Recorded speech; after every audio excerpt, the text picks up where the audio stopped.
Guys, ayan, kakagising lang natin kung makikita yung bundok ng Pangasugan guys, oh. Lumabas na yung mga falls doon, oh. Yung tatlong falls ba, yun, oh. Sa lakas ng ulan, oh. At saka ngayon lang huminto, kaya meron tayong oras na makapalabas ng ating mga alagang aso. At saka puntahan na rin natin tong may malakas yung baha kagabi dito. Saan ko yung dike na na-collapse, tingnan natin. Kasi tamaan na naman ng baha kagabi, eh. Tingnan natin kung ano na ang hitsura para maka-update kayo. Dito ko kagabi guys, mga alas 11.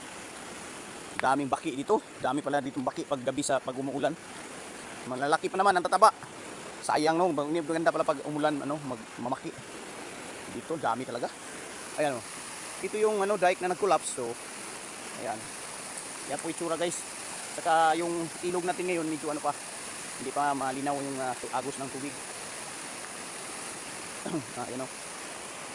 Maganda dito tinataniman ng mga madre cacao para hindi mag-slide yung mga buhangin. May pangharang at saka lagyan na rin ng mga tanim na pagkain ng kalabaw. Tinaniman na rin. So ayan po yung na-collapse guys. Tignan nyo. Yan po siya. Hindi naman siya na totally na kagabi kahit malakas yung baha. Pero may bahay-bahay dito guys. Alam mo guys. Si siguro dyan natukuha ng mga buhangin. Kaya nilagyan ng Oy, di naman ako dito sa boss, ha? So yan lang pong ating update guys. Thank you for watching. As usual pa rin. Uy, pero ang banda dito kita nyo, wala na. Oh, lubog. Kawawa siya. Ay, grabe nako. Mga kabakal niya, no? Pag na yung siminto na wala, patay yung bakal. May mangunguha ng bakal pag hindi natin nalalaman. So, parang ngayong araw guys ay hihinto na siguro yung ulan.